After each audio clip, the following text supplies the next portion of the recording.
guys, it's D2B here, back with another Cyberworld video. Now, I was considering putting a very funny Transformers related video first, but unfortunately the video that I had in mind is going to take a while. And also I made some oopsies when I was working on it, so I also have to start over by scratch. So I figured so my audience wasn't bored, well, besides the stream I did, which I very much appreciate it. I appreciate the people who actually watched the stream, even people that I didn't expect to watch it. I am happy. It's actually the most viewed stream on my channel at the moment. Like, it's overtaken the ones that were the most viewed, and it's getting close to 100 views. It's getting pretty close. Do I think it's gonna make it to 100 views? Goodness no. But I do appreciate a lot of people viewing the stream. Anyway, we're here to talk about Cyberworld episode 13. The episode immediately starts off where the last one left off of sorts, and Galvatron is having havoc, but Optimus, Alita, and Bumblebee are escaping. And they're doing it very slowly, like they lost and they were severely injured. Then out of nowhere, a beacon comes and takes them to another game.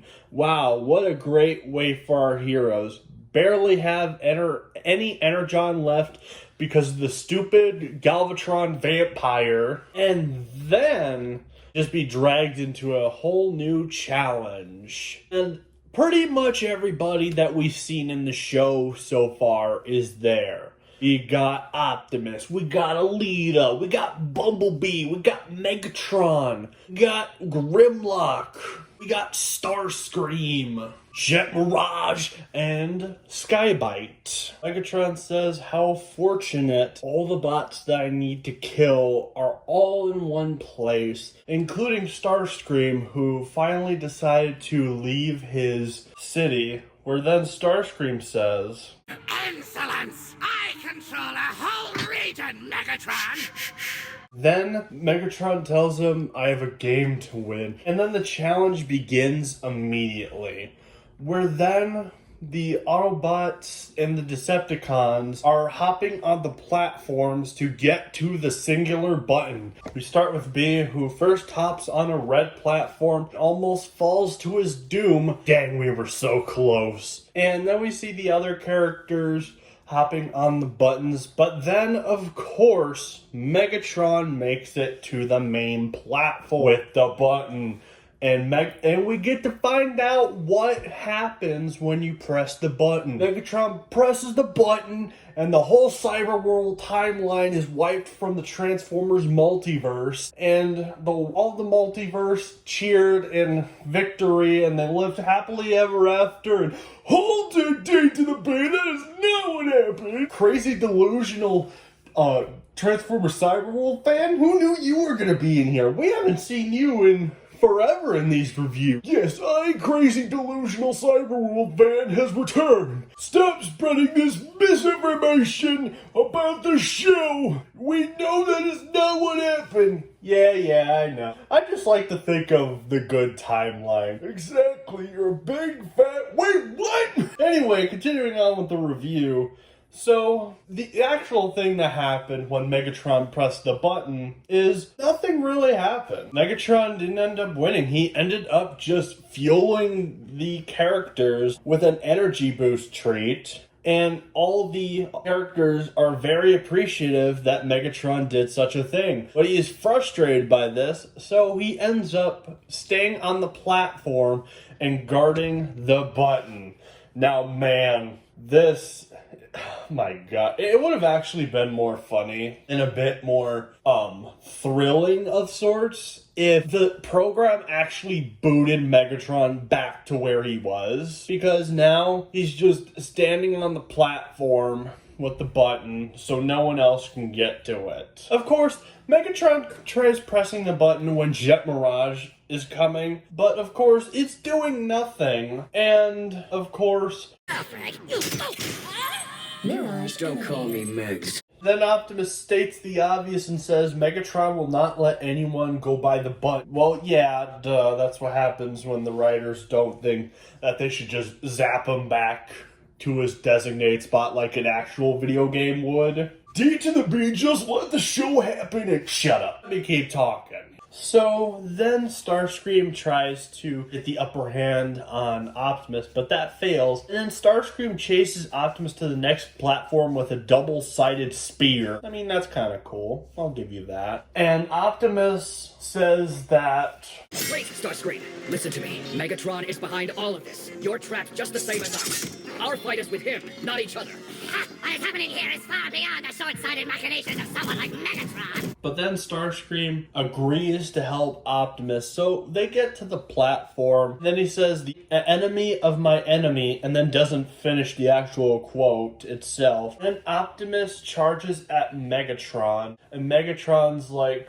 And then out of nowhere, Optimus ducks, and then Starscream is the one to fight Megatron. Okay, I'll give you some credit, Cyberworld. You actually made a clever strategy for once. Or was this clever strategy in Episode 9, Cyberworld? Where was this planning? Why couldn't we have a plan like this instead of listening to Be the Idiot? Megatron both fights Starscream and Optimus at the same time, where Megatron seems like he's at a disadvantage, but of course, he eventually retakes advantage of the situation. Megatron goes all Thanos style and says, you should have gone for the butt. Starscream then puts his staff in front of Megatron's neck, and Starscream makes the claim that you should be facing your arch rival. And here comes actually one of my favorite parts of this episode. And Megatron just shoves that claim off. And he takes down Starscream and says, Optimus is my nemesis and you are a nuisance. Which I actually love this line because it is kind of true for Megatron's case. Optimus is his true enemy. Starscream is just a nuisance on Megatron because of all the failed attempts to overthrow Megatron. Then typical Starscream gets triggered and shoves Megatron off the map. And you would supposedly think that both Starscream and Megatron are eliminated. Girl Boss Elita, I should say, makes it to the button and then presses it. Before she presses, Optimus tries warning her. But then, of course, when she presses the button, it switches to red and it just does the lowering thing. And then Skybite is eliminated. Then Optimus makes the claim that if Megatron gets to the button, that we will never win the game. So they start hopping platform to platform, including Optimus saving B from being eliminated. But then Optimus tries saving Grimlock, which, of course, we'll get to this, and this is kind of stupid right here. So Optimus tries helping Grimlock, even though they're no longer allies, like Optimus would do. Even if they're an Autobot or Decepticon, Optimus will always try to do the right thing. He hops to Grimlock and tries helping him up. But of course the platform switches red and Optimus has to hang on to one of the blue platforms. But of course Optimus does not have the energy or the strength to lift Grimlock to the platform. So Grimlock then reveals his faceplate and then ew.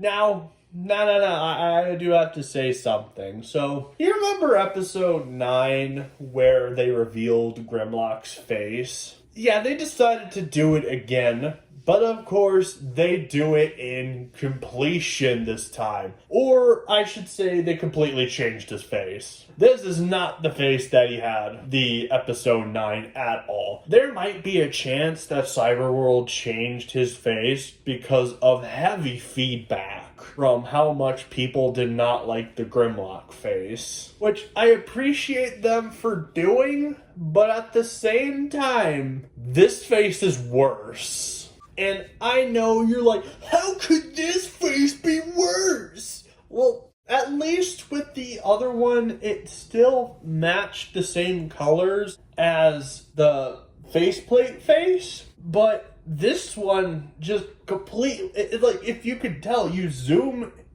slow down the animation itself of Grimlock changing his faceplate, to his actual face. The top of it just folds away, like out of nowhere, and it doesn't feel natural. And it just looks jarring on this design. So I'd say this face is actually worse than the previous one.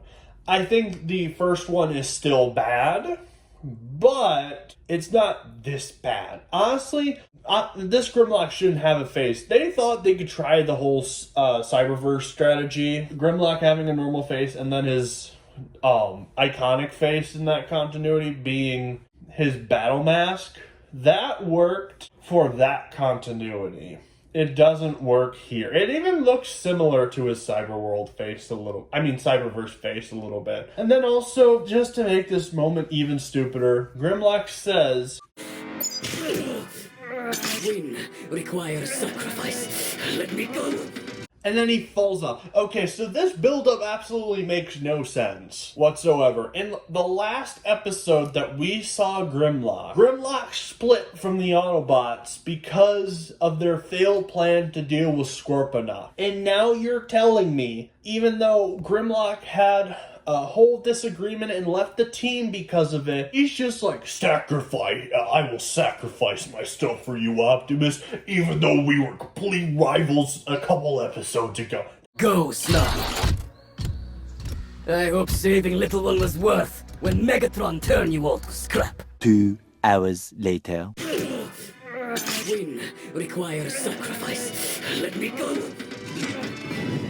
That doesn't make any sense. He didn't even earn that. At least the first time that Grimlock joined their team, even though it was a dumb episode itself and overly convoluted, at least it made somewhat more sense than this. He lost his trust in episode 9. Why are you acting like this is such an emotional moment and he trusts Grimlock again? Because it's good writing. No, this is garbage writing. This is awful. Like, I figured that Optimus and Grimlock would reunite, especially with the Scorponok scene at the end of the trailer. But this is just out of left field. Like, this came from nowhere. And then Grimlock lets go, and then he falls. Oh my gosh, I don't care. So then, of course, we transition to all the characters. The only 5 left: Optimus, Girl Boss Alita, and Bumblebee. And Megatron and Starscream. And Megatron and Starscream are still fighting each other on the platforms. But of course, B decides to push the button and causes it to make a trick, which leads to this smoke. And the smoke actually leads to somewhat of the build-up of this episode. Now, there's a detail I did leave out, because I want to reveal this at the end of the review, or close to the end of the review. Optimus then looks at the button, and it suddenly switches to this purple circle, and we get some flashbacks, and we do get a couple flashbacks or clips of flashbacks of what happened on Cybertron. And the smoke and the button just caused this random PTSD. No, this whole challenge causes Optimus some PTSD. And we get some vivid clips and somewhat extensions to the previous flashback we got. I think it was like episode 2 or episode 4. I can't remember which episode it was.